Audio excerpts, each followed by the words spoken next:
Iran மீது ஒரு யுத்தத்த America, Israel ஆரம்பிச்சு 24 மணி நேரம் கூட முடியல. அதுக்குள்ள கமேனிக்கு டிக்கெட்ட கிழிச்சு குடுத்துட்டார்கள். இது ஒரு மிகப்பெரிய விஷயம். யாரும் இந்த அளவுக்கு எதிர்பார்க்கல. அதாவது கமேனி தான் பிரைம் டார்கெட், கொன்னே போடுவோம் அப்படின்னு சொல்லி ட்ரம்ப் 1000 தாட்டி சொன்னாலும், அவர்களே ஒரு சாயந்திரத்த அதாவது நேத்து சாயந்திரம் ஒரு 6 மணி அப்போலலாம் பெரிய அளவுல கமேனியோட தேடுதல் வேட்டை அப்படிங்கிறது பெருசா கை குடுக்கல. நம்மளோட திட்டம் அப்படிங்கிறது சுப்ரீம் லீடர் பிரசிடென்ட்டை தட்டி தூக்கிட்டு மக்கள் புரட்சிய உருவாக்கி ரோட்ல விட்டுர்றது. அது ஆட்டோமேட்டிக்கா ஆட்சி மாற்றத்த கொண்டு வந்துரும்ங்கிற அந்த ஒரு பிடி இருக்குல்ல தான் பெரிய அளவு அமெரிக்க படைகள் இறங்குனார்கள். ஆனா, அதுல ட்ரம்ப் தோத்துட்டார் அப்படின்னு தான் அமெரிக்க ஏஜென்சியே ஒரு 6 மணி போல செய்தி வெளியிட்டார்கள்.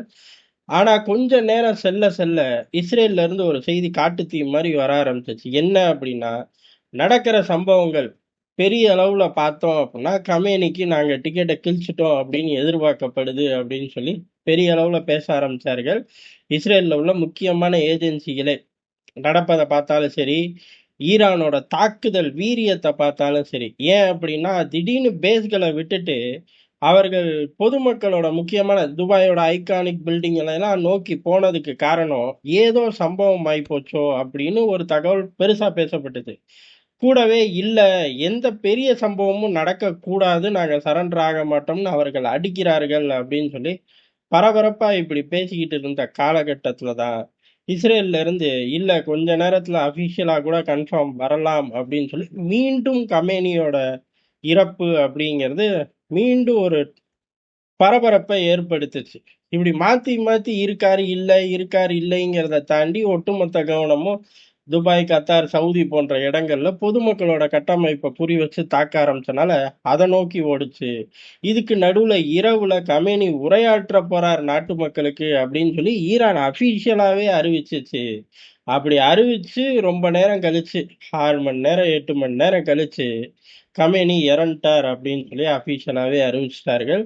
மிகப்பெரிய பதட்டம், குழப்பம் அங்கேயே இருந்திருக்குங்கிறது இது மூலியமா தெளிவா தெரியுது. தாக்குதல் திட்டங்கள், உளவு தகவல் எல்லாத்தையும் வச்சு தாக்கிட்டு இந்த பக்கம் அமெரிக்கா, இஸ்ரேல் பெரிய அளவு ஒரு குழப்பம், பதட்டம் இதிலே தான் இருந்தார்கள். ஏன்னா ட்ரம்ப்ப பொறுத்தவரை ஈரான் இன்னும் சரண்டர் ஆகுற மாரி தெர்லப்பா அப்படின்னு சொன்னாரு. நம்ம கூட விரிவா பார்த்தோம்.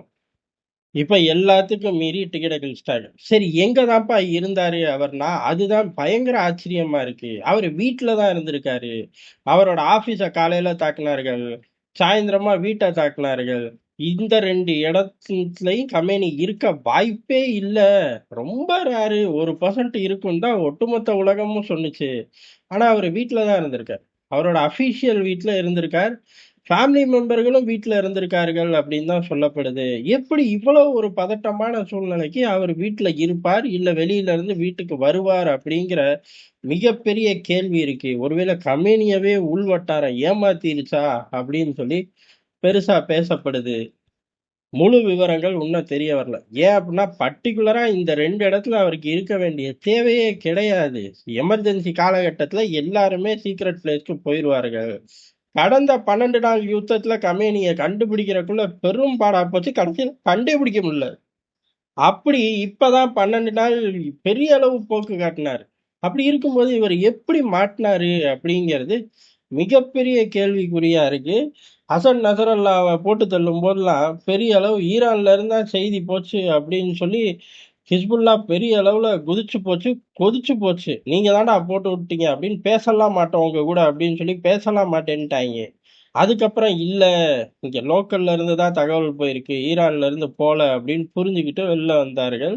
அந்த அளவுக்கு ஒரு பதட்டம் அந்நாட்கள்ல ஏற்பட்டுச்சு. இப்ப கமேனி அவர்களோட மரணம் அப்படிங்கிறது மிகப்பெரிய அளவுல பதட்டமாக்கிருச்சு. ஏன்னா, இவ்வளோ சச்சரவுல அபிஷியல் பில்டிங்ல அவர் ஏன் இருந்தார்? அப்படிங்கிற கேள்விக்கு பதிலே கிடையாது. பதில் என்னத்த சொல்ல முடியும்னு நமக்கும் புரியல. ஆனா, அங்க இருக்கும்போது தான் அந்த தாக்குதல்ல தான் இவர் இறந்ததாக செய்திகள் வெளிவருது.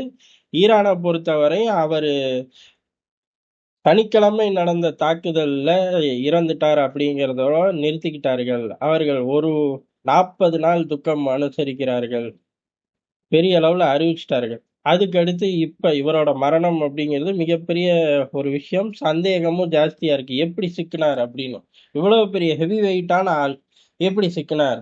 ஈரானுக்கு மட்டும் கிடையாது. அந்த ஒட்டுமொத்த மத கூட்டத்துக்கு இவர் தானே தலைவர். எப்படி இவ்வளோ ஒரு பிரச்சனை இருக்கக்கூடிய நேரத்துல இவரோட மறைவிடம் தெரிஞ்சு மாட்டிக்கிட்டாருன்னா, அதெல்லாம் வேற விதமான சிக்கல்கள். இப்படி போய் அஃபிஷியலான இடத்துல எப்படி உட்காருவாரு அப்படிங்கிறதுக்கு இன்னும் பதில் இல்ல. சரி பதில் வரும்போது பார்த்துக்கலாம். அதே சமயம் இப்ப அடுத்த ஆள் யாரு அப்படின்னா, ஈரான பொறுத்தவரை அறிவிச்சுட்டார்கள். என்ன அப்படின்னா, நாங்க எல்லாத்துக்கும் ஒரு பிளானோட இருக்கோம், தயார் நிலையோட இருக்கோம். உதாரணத்துக்கு இப்ப அரசு தலைமை இல்ல. புரட்சி வெடிக்கல. புரட்சி நெனச்ச அளவு வெடிக்கல. 2 தகவலுமே வருது.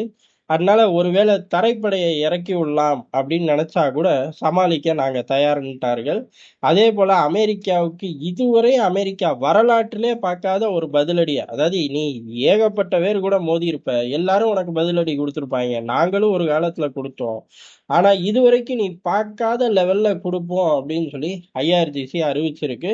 கொடுக்குறார்களா இல்லையாங்கிறத நம்ம விரிவா பார்ப்போம். இதுக்கு நடுவுல இன்னைக்கு சாயந்தரத்துக்குள்ள அந்த பவர் அப்படிங்கிறது சுப்ரீம் லீடரை தேர்ந்தெடுக்கப்படும், பவர்லாம் அவருக்கு ஷிஃப்ட் பண்ணப்படும், எந்த ஒரு மாற்றமும் இல்லாம ஈரான் பயணிக்கும் அப்படின்னு சொல்லி அறிவிச்சிருக்கார்கள். பயணிக்குதா இல்லையா அப்படிங்கிறத பொறுத்து இருந்து தான் பார்க்கணும். ட்ரம்ப்பை பொறுத்தவரை ஆயுதத்தை போட்டுரு, இதுக்கு மேல என் பேச தாக்குனேன்னா நடக்கிறது இன்னும் கொடூரமா இருக்கும் அப்படின்னு சொல்லியிருக்காரு. ஆனா இப்ப வரை ஈரான் ஆயுதத்தை கீழே போடுற மாதிரி இல்ல. அவர்கள் தாக்குதல் வலுவாதான் நடத்திக்கிட்டு இருக்கார்கள். இந்த யுத்தம் இப்போதைக்கு முடியிற மாதிரியும் தெரில. ஆனா ஒரு ஹெவி வெயிட்டான ஆளை சொல்லி அமெரிக்கா தட்டி தூக்கிருச்சு அப்படிங்கிறது யதார்த்தமான உண்மை. நமக்கு பிடிக்குதோ பிடிக்கலையோ, ஈரான் தங்களோட முக்கியமான தலைவர்கள் பாதுகாப்புல இன்னமும் பின்தங்கி தான் இருக்காங்க. இதை ரொம்ப காலமாவே ராணுவ தளபதி, உளவு பிரிவு இப்படி போய்கிட்டு இருந்து கடைசியில சுப்ரீம் லீடரே தொட்டு தூக்க முடியுது. அதுவும் நல்லாவே யுத்தம் நடக்கும்போது தொட்டு தூக்க முடியுது அப்படின்னா கஷ்டம்தான். சொல்றதுக்கு ஒண்ணும் கிடையாது. காரணம், ஒரு நாடே இருக்கு. அந்த நாடு பிரிஞ்சிருக்கு, உடைஞ்சிருக்கு. இதெல்லாம் தாண்டி 50க்கு 50 பிரிஞ்சிருக்கிறதாவே இருக்கட்டும். 50% நாடு சுப்ரீம் லீடர் பின்னாடி தான் இருக்கு. அதுல ராணுவம், பொதுமக்கள் எல்லாம் கலந்தே இருக்கட்டும். ஒத்த மனுஷனை பாதுகாக்க முடியலையாடா? பாதுகாக்க முடியல. அப்ப இதெல்லாம் நீங்க சரி பண்ணாம, அண்ணன் அமெரிக்கா மாதிரி ஒரு ஆளை சேலஞ்ச் பண்றது கஷ்டம். இதையும் மீறி ஈரான் சேலஞ்ச் பண்ணுது. பெரிய அளவு அடி கொடுக்கிறார்கள், மிதி கொடுக்கிறார்கள், உதை கொடுக்கிறார்கள். ஆனா அமெரிக்கா கிட்ட இருந்து தப்ப முடியலல்ல. முக்கியமான ஆளை இப்ப இழந்து நிக்குது ஈரான் அப்படிங்கிறதா.